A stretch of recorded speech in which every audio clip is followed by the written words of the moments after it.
Le 16 avril dernier, Le Monde titrait sur des dossiers de crédit immobilier bloqués à cause du taux d'usure. Le lendemain, les jours suivants, il y a des sites internet tels que MySweetImo ou d'autres qui relayaient la même alerte, cette fois en donnant des exemples plus concrets. Alors depuis, on a les courtiers qui montent au créneau, ils demandent une mensualisation du calcul du taux d'usure en urgence au gouverneur de la Banque de France. En fait, on a l'impression de revivre la mécanique de 2022, sauf que les chiffres, ils racontent une histoire un petit peu plus nuancée que celle-ci. Alors aujourd'hui, dans Passion Immo, on va regarder précisément les données, on va confronter les chiffres avec ce qui a pu paraître dans la presse ou sur des sites internet, et je vais essayer de vous donner des clés pour comprendre ce qui se joue vraiment en ce moment. Bonjour à tous, je suis Éric Nicolier, bienvenue dans Passion Immo. Passion Immo, c'est parti.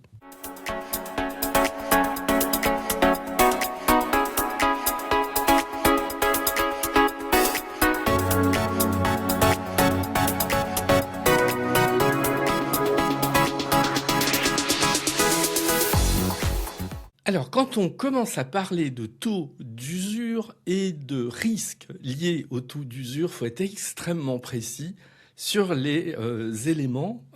Qu'est-ce que ça veut dire finalement tout ça? Alors, je vais être un peu pédagogique, j'en suis désolé, mais ça me semble nécessaire pour qu'on comprenne la suite. Puis je vais essayer d'être le plus clair possible sur la question. En fait, il y a deux éléments à comprendre, ce qu'on va appeler d'une part le TAEG et par ailleurs le taux d'usure. Alors qu'est-ce que c'est qu'un TAEG? Alors un TAEG, c'est le taux nominal auquel vous empruntez auprès de votre banque. Exemple, votre banque, elle vous fait un crédit immobilier à, je sais pas moi, 3,5%. Ça, c'est le taux nominal. Mais à ce taux nominal, on va ajouter un certain nombre de choses. On va ajouter les intérêts, on va ajouter les frais de dossier, on va ajouter des frais de garantie, on va ajouter une assurance emprunteur, et ça va constituer le TAEG. Alors pourquoi on fait une différence entre le taux nominal et le TAEG? Tout simplement pour permettre une comparaison efficace entre les établissements bancaires. Parce que fondamentalement, un taux nominal, ça ne veut pas dire grand-chose. C'est pas parce qu'une banque vous fait un crédit éventuellement à 3% que c'est nécessairement mieux qu'une autre banque qui va vous faire un crédit à, par exemple, 3,4%. Parce que si la première banque, elle est plus chère en termes de frais de dossier, de frais de garantie, et que vous payez une assurance emprunteur élevée, finalement, la comparaison entre les taux nominaux n'a pas de sens. Donc, on a créé cet outil du TAEG. Donc ça, c'est le premier élément à avoir en tête, parce qu'on va parler pas mal de ce TAEG. Deuxième élément, le taux d'usure. Alors, le taux d'usure, c'est une notion qui, de base, est une notion qui prend sa source dans l'histoire. Voilà, au Moyen-Âge, on parlait notamment des usuriers. Alors, les usuriers, qui c'était?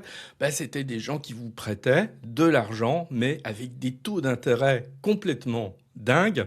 Et de là est né ce terme usurier, qui est plutôt un terme très péjoratif, parce que finalement, c'est quelqu'un qui vous mange la laine sur le dos, voilà, pour reprendre encore une expression imagée. Bon, alors évidemment, là, l'usurier, on laisse de côté cette notion-là. Nous, on va parler de taux d'usure. Alors, taux d'usure, c'est un chiffre qui est calculé et publié par la Banque de France, donc c'est un taux officiel.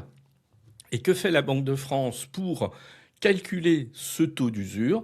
Elle fait la moyenne des TAEG pratiqués dans les banques au trimestre précédant la publication, d'où notion de décalage entre la réalité des TAEG pratiqués et le moment où on va publier ce taux d'usure, et on va revenir là-dessus, parce que c'est sur ce décalage dans le temps que peut naître le problème. Et la Banque de France va majorer cette moyenne d'un tiers. Bon, après des réajustements qui font que notamment les grands établissements bancaires ont plus de poids que les petits quand il s'agit de calculer le taux d'usure. Mais bon, je laisse ça de côté, ça n'a pas d'intérêt sur la compréhension du phénomène. Donc, au risque de me répéter, le TAEG va être la photographie à l'instant T du taux d'intérêt que vous payez réellement en incluant tous les éléments de votre prêt immobilier. Le taux d'usure va être un taux calculé par la banque. On prend la moyenne des TAEG et on va le majorer d'un tiers. Et en fait, il y a une règle toute simple qui dit les établissements bancaires n'ont pas le droit de prêter à un taux supérieur à celui du taux d'usure. Voilà, cette règle. Et initialement, cette règle, elle a été faite pour une raison simple, c'était de protéger les emprunteurs pour qu'ils ne se retrouvent pas finalement face à une banque qui leur prêterait à des taux qui seraient des taux absolument prohibitifs. On a une publication trimestrielle au journal officiel par la Banque de France de ce taux d'usure. Donc tous les 3 mois, on a cette publication. Il y a trois catégories de durée de taux d'usure. Il y a les taux à moins de 10 ans, ceux de 10 à 20 ans, ceux à 20 ans et plus. Donc on va catégoriser ça. Et pour donner un ordre de grandeur, au 1er avril 2026, dernière publication, le taux d'usure était de 4% pour les prêts à moins de 10 ans. Il était à 4,48% pour les prêts entre 10 et 20 ans. Et il était à 5,19% pour les prêts de 20 ans et plus. Donc on voit que le taux d'usure va être d'autant plus élevé que la durée de votre prêt est longue. Là encore, ça va avoir un intérêt pour la suite. Alors, il y a d'autres taux d'usure qui sont calculés pour les prêts à taux variables, pour les prêts relais, etc. Mais là encore, bon, on n'en a pas besoin à ce stade dans la discussion.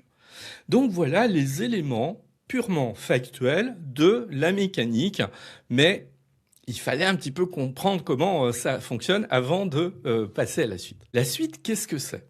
Deuxième partie, finalement, de notre démonstration. Qu'est-ce que la presse a dit cette semaine ? Le Monde a ouvert le bal le 16 avril. Alors, Le Monde, qui est plutôt réputé sur le sérieux de ses analyses, même si là, je vais être un petit peu critique quand même, je vais vous expliquer là encore pourquoi. Donc, Le Monde, dans un article du 16 avril, signé par Agnès Lambert, la journaliste qui traite souvent de ces questions-là. En gros, pour résumer, on a une alerte des courtiers. Vous financez Artemis Courtage, l'APIC, qui est l'association professionnelle des intermédiaires en crédit. Je vais reparler d'eux un petit peu par la suite. Donc, l'article du Monde relate cette alerte de la part des courtiers. Le Monde rappelle, et on l'avait fait dans l'avant-dernier épisode de Passion Immo il y a 2 semaines, où on avait parlé de l'évolution des crédits immobiliers, qui était plutôt sur une pente ascendante, malheureusement, depuis les tensions au Moyen-Orient. On rappelle, là encore, la hausse des OAT. Et Le Monde dit... Et c'est vrai que ce taux d'usure, aujourd'hui, il repose sur les taux pratiqués en janvier, février et mars, mais seulement publiés au mois d'avril. Et qu'on a donc un décalage, et c'est là que va apparaître cette fameuse notion de décalage. Par exemple, quand en avril, on examine les TAEG, on les examine avec un taux d'usure qui a été calculé quelques mois auparavant. Et donc, on peut avoir ce qu'on appelle un effet ciseau, c'est-à-dire qu'à un moment donné, le taux d'usure n'a pas assez augmenté par rapport à la réalité économique de l'augmentation des taux de crédit immobilier. Et les crédits immobiliers, les taux de crédit immobilier, à un mois donné, ces taux de crédit vont rattraper mécaniquement le taux d'usure et poser un problème aux emprunteurs. Et là, l'article du Monde indique un chiffre, qui est un chiffre choc de l'APIC, l'Association professionnelle des intermédiaires en crédit, en disant « Attention, nous constatons que 14% des dossiers de crédit immobilier ont été bloqués à cause, j'allais dire grâce, bah non pas grâce, à cause de ce différentiel entre le taux d'usure constaté en janvier, février, mars et les taux des crédits au mois d'avril. » Et donc, on a une demande officielle de Christophe Boichet, le vice-président de l'APIC, au gouverneur, qui date du 15 avril. Il faut que vous mensualisiez ces taux d'usure, enfin le calcul des taux d'usure, pour qu'ils soient non plus calculés tous les trimestres, mais calculés tous les mois. Le bénéfice de ça, parce qu'on l'a fait à une période donnée, j'y reviendrai là encore, le bénéfice de ça, c'est que ça va finalement permettre que le taux d'usure soit davantage calculé en temps réel que quand il ne l'est que tous les 3 mois. Ça, c'était l'article du Monde. Ensuite, on a un article dans MySweetImo le 15 avril, même alerte, mais cette fois avec des cas concrets. De couples qui se sont vus refuser des prêts. Je reviendrai plus tard là-dessus. Voilà. Et là, nous avons, là encore, Julie Bachet de Vous financer, qui plaide pour une mensualisation préventive. Donc, mensualisation du calcul du taux d'usure. On a un article de Moneyvox, là encore, qui voilà, remet une pièce dans la machine, en fait. Alors, l'article de Moneyvox, que vous pouvez aller consulter, hein, il fait un rappel quand même sur la méthode de calcul et son historique. Donc, il relativise un petit peu plus ce que ne l'a fait l'article du Monde. C'est une des raisons qui fait que je suis un peu dubitatif quand même sur les conclusions parfois hâtives de l'article du Monde. Mais toujours est-il que l'article de Moneyvox met en avant cette difficulté. Il n'y a pas eu que, donc on a d'autres articles. Je suis allé, avant d'enregistrer l'épisode, je suis allé regarder. Bon, depuis, voilà, ça y est, c'est un petit peu la caisse de résonance. Le Monde a ouvert le bal, tout le monde reprend un petit peu l'information. C'est l'affolement également sur les réseaux sociaux, etc. Bon, voilà. Est-ce que y a réellement manière à s'inquiéter ou pas? Troisième partie de l'épisode, pour le coup, on va regarder, on va confronter les chiffres, parce que finalement, les chiffres, il faut qu'on les regarde quand même le plus précisément possible. Donc en fait, on va se poser 1 minute, enfin peut-être plus 2 ou 3, parce que si on écoute les courtiers, on a l'impression qu'on est revenu à 2022. Si on regarde les chiffres, c'est pas tout à fait le même film qui est en train de se jouer. Je rappelle la situation sur la période 2022-2023, qui, elle, effectivement, a posé problème. Si vous écoutez ou regardez plutôt l'épisode sur YouTube, j'affiche en même temps une courbe de cette période où on visualise très précisément la problématique. Qu'est-ce qu'on avait en fait en 2022 ? En 2022, l'écart entre les crédits, le taux des crédits immobiliers et le taux d'usure, il était très très proche, puisque au plus proche, on avait un écart de seulement 0,55 points. Alors, qu'est-ce qui se passait dans ces cas-là ? Quand vous rajoutiez à votre taux nominal vos frais de dossier, etc., votre assurance et ainsi de suite, vous dépassiez le taux d'usure et votre dossier, il était recalé. Et à l'époque, on a eu une période où les taux de refus dépassaient 40 à 50% des dossiers solvables, ce qui a été là un vrai problème. Et donc, on avait un taux d'usure qui était systématiquement en retard de 1 à 2 trimestres. Pourquoi ? Parce qu'on avait une remontée des taux d'intérêt et que le taux d'usure, il était à la ramasse derrière pour essayer de rattraper et qu'à un moment donné, ça posait un problème pour accorder les crédits.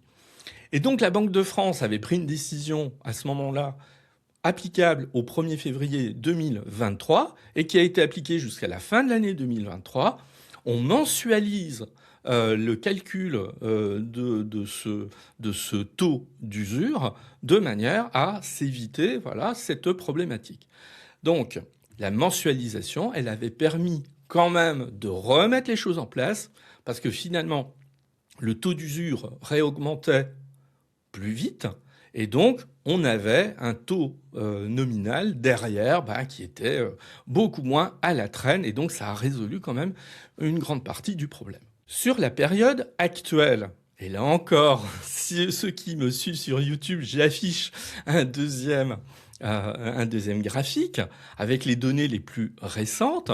On a un taux d'usure, donc effectivement, on constate que l'écart, parce qu'en fait, c'est pas tant le problème du taux d'usure lui-même et du taux nominal qui est un souci, c'est l'écart entre les deux. C'est l'écart qui va poser éventuellement problème. Et là, qu'est-ce qu'on constate en ce moment? Par exemple, en juillet 2024, il y avait un taux d'usure à 6,16%. Les taux pratiqués par le marché, les taux des crédits immobiliers étaient en gros à 3,75%. On avait un écart de 2,41 points, ce qui en soi donc n'est pas un problème. Et là, en avril 2026, on a un taux d'usure qui a redescendu à 5,19% et les taux moyens des marchés sont en gros à 3,25%. Et là, on a un écart qui est redescendu à 1,94 points. Ça, c'est factuel. Donc là, en avril, nous avons un écart de près de 2 points.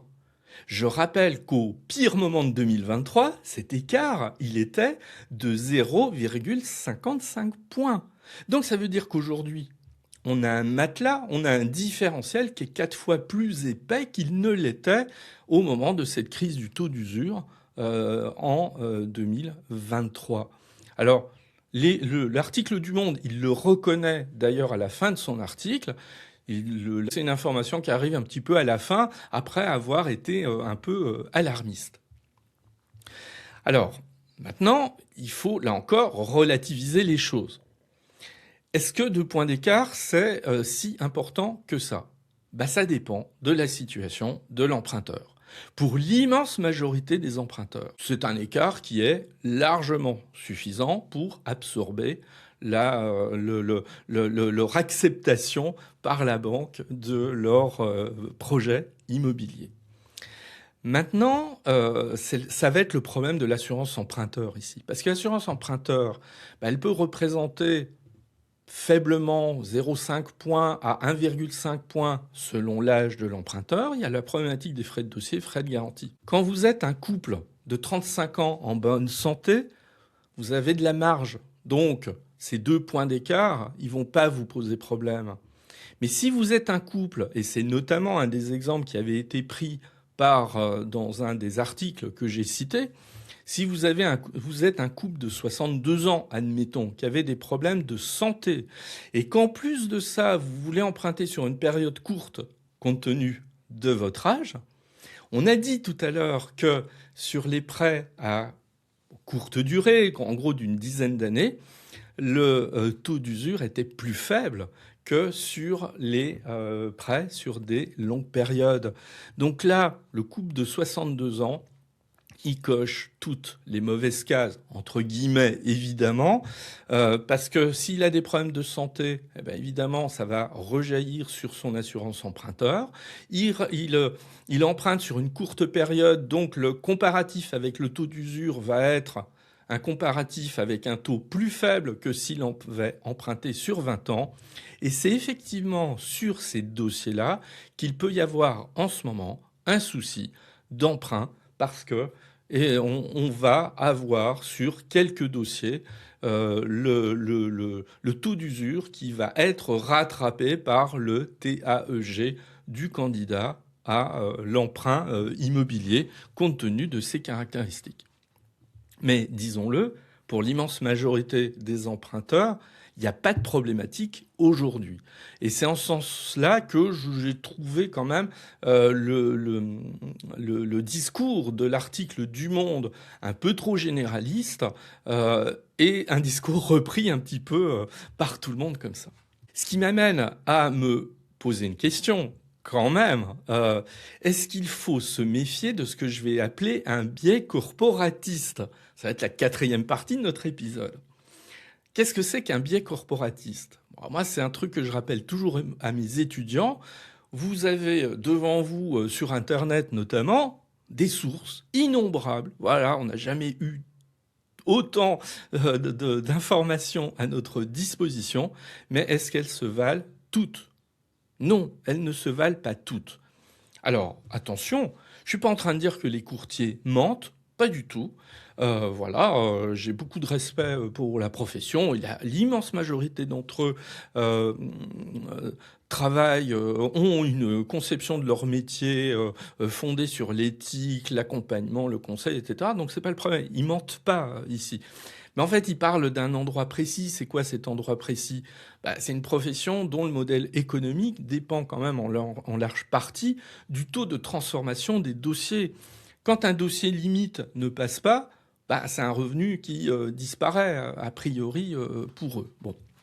Donc, il est légitime que les courtiers alertent, mais leur alerte n'est pas neutre. Voilà, c'est-à-dire que la PIC, là encore pour laquelle j'ai le plus grand respect, elle défend le point de vue d'une profession.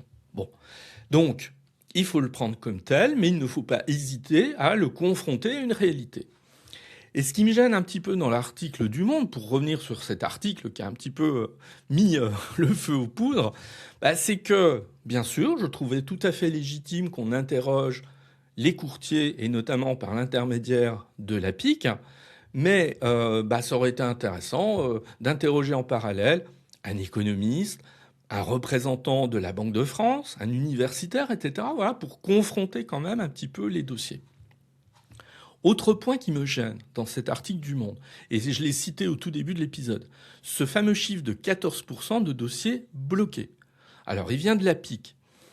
Dans le Monde, on n'indique aucune information. Parce que moi, quand on me sort un chiffre comme ça, 14% de dossiers bloqués, moi j'ai envie de dire, oui, mais 14% par rapport à quoi? Par rapport à une masse de dossiers. Mais à ce moment-là, j'aime bien savoir lesquels.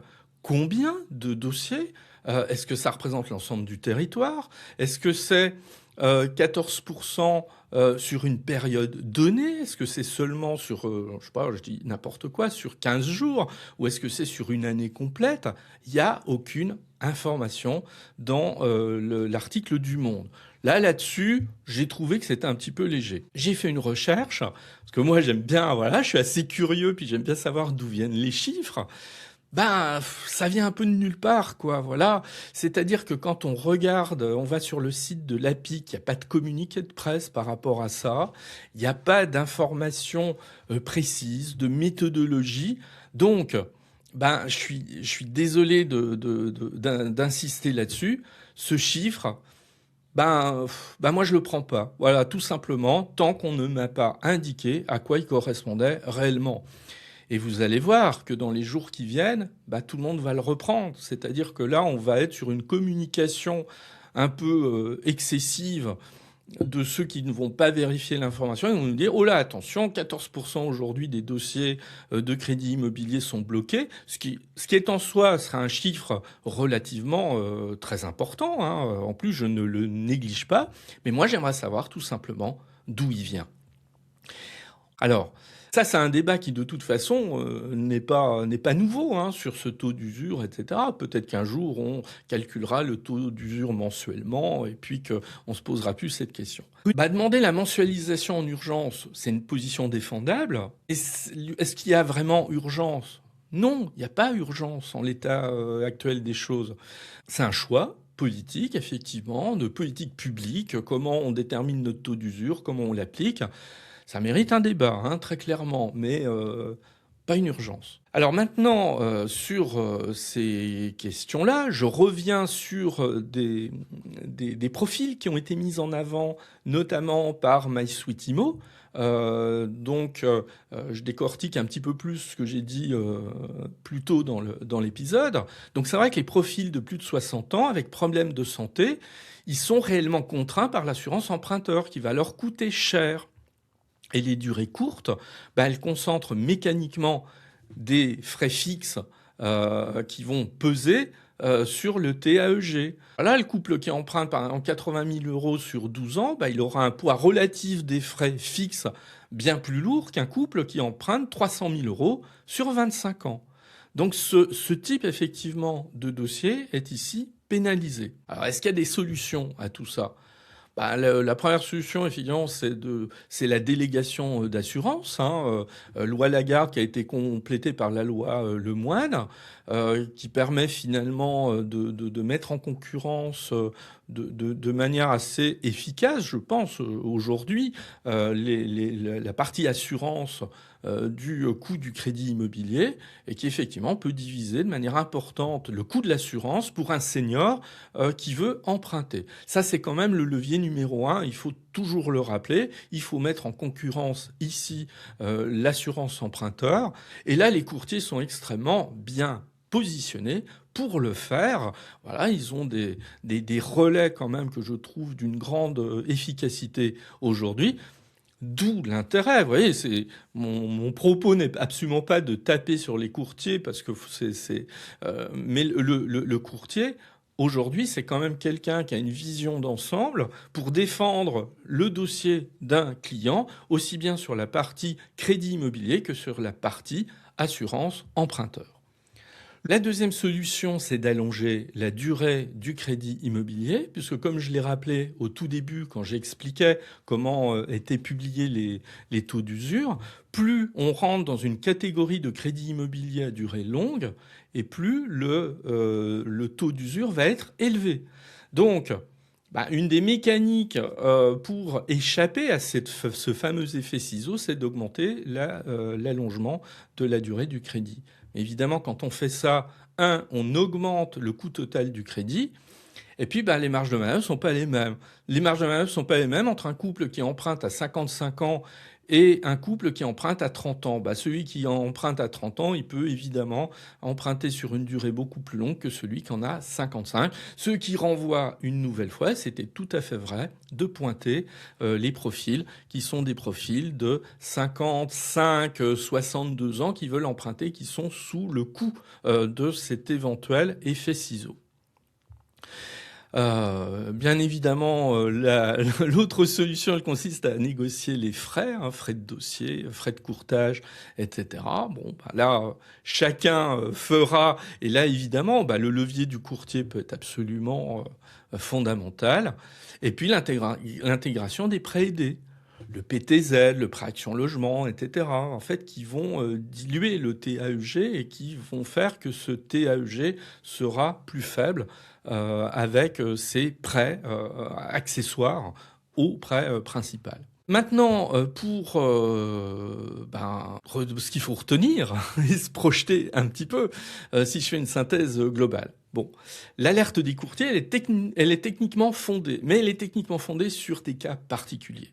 Principalement donc les seniors, les profils seniors sur des durées courtes avec des assurances emprunteurs importantes. Les cas existent, ils sont réels, mais désolé, ils sont marginaux. Donc là, il faut remettre les choses à leur proportion. Ensuite, on a une alerte médiatique qui est disproportionnée, parce que la situation d'ensemble, c'est cet écart de 2 points aujourd'hui, on est très très loin du faible écart que l'on avait en juillet 2023. Pour autant, est-ce que l'alerte médiatique n'a aucun sens ? Non, elle peut avoir un sens, parce qu'après tout, il peut être légitime de s'inquiéter si jamais les taux remontent très vite dans les mois qui viennent, situation budgétaire de la France, situation au Proche-Orient, etc. On connaît ici tous les éléments du dossier. Mais c'est trop tôt peut-être pour le faire, voilà. Donc parce que là, on parle carrément d'urgence, etc. Maintenant, pour moi, c'est la vraie question de tout ça, elle est structurelle. Est-ce qu'il faut réformer le calcul du taux d'usure ? Moi, je pense que ça mérite un débat public, mais sûrement pas une décision d'urgence. Et vous voyez, moi, ce qui m'embête dans tout ça, c'est que le débat revient uniquement quand la situation se présente. C'est-à-dire qu'en fait, en 2023, la situation, effectivement, elle était alarmante. Et on s'est posé ces questions-là, faut-il réformer le calcul du taux d'usure ? Mais une fois que le problème a été résolu, on ne s'est plus posé la question. Et là, pendant quasiment plus d'1 an et demi, on a mis vraiment la poussière sous le tapis. Moi, je trouve qu'il serait sain de se reposer la question, de la remettre dans le débat public, pourquoi pas à travers une discussion au Parlement, mais à une période où finalement, bon, on n'est pas les mains dans le cambouis, on n'est pas dans l'urgence. Bon, mais ça, c'est un problème très souvent du débat public. Alors maintenant, le conseil que je peux vous donner, si vous êtes éventuellement dans des situations d'emprunt en ce moment ou à venir, si vous êtes un profil standard, mais vraiment aucune inquiétude, hein. Alors là-dessus, vous oubliez toutes les alertes qui ont été faites, il n'y aura aucun problème sur votre dossier. Si vous êtes un profil à risque, je mets à risque entre guillemets, senior avec des problèmes de santé et des durées courtes, bon, anticiper avec une délégation d'assurance dès le départ. Voilà, ça peut être un levier extrêmement important. Et puis si jamais votre banque, si vous êtes dans ces profils à risque, elle vous refusait pour cause de taux d'usure, demandez à ce moment-là une simulation avec une durée allongée. Comme je le disais à l'instant, une assurance déléguée, avant de baisser les bras hein, quand même. Mais là, votre courtier sera l'interlocuteur favori pour jouer sur l'ensemble de ces leviers. Maintenant, si on se projette dans les mois qui viennent, on va surveiller avec attention la prochaine parution du taux d'usure fin juin 2026, mais avec ce décalage dont on a parlé, il va falloir là encore surveiller, et dans l'avant-dernier épisode, j'en avais dit quelques mots, l'évolution des OAT à 10 ans qui commandent quand même en grande partie les barèmes bancaires. Et puis, je n'ai aucun doute que si cette volatilité persistait, la Banque de France, à mon avis, réactiverait une mensualisation transitoire telle qu'on l'a connue en 2023. Est-ce que ce sera un drame ? Non. C'est pas le drame de mettre en place une mensualisation. Le drame, c'est peut-être de le faire, d'attendre trop longtemps. Parce qu'en 2023, la Banque de France avait quand même tardé à réagir. Ça avait été quand même problématique. Mais si on réagit très vite, en soi, c'est pas un souci. Eh bien, écoutez, j'espère que je vous ai éclairé du mieux que je pouvais sur cette problématique de taux d'usure. C'est une problématique assez technique qui peut être assez complexe, mais ça permettait, en même temps, c'est un petit peu ce que je voulais faire à travers cet épisode. Je voulais aussi décrypter des informations relayées par la presse et regarder finalement de manière un petit peu plus froide et distante la réalité des chiffres. Donc, mûrissez tout ça, comme j'ai pu le faire en préparant cet épisode. Je vous dis à très bientôt et d'ici là, je vous souhaite d'excellentes journées pour vous et vos proches. À bientôt.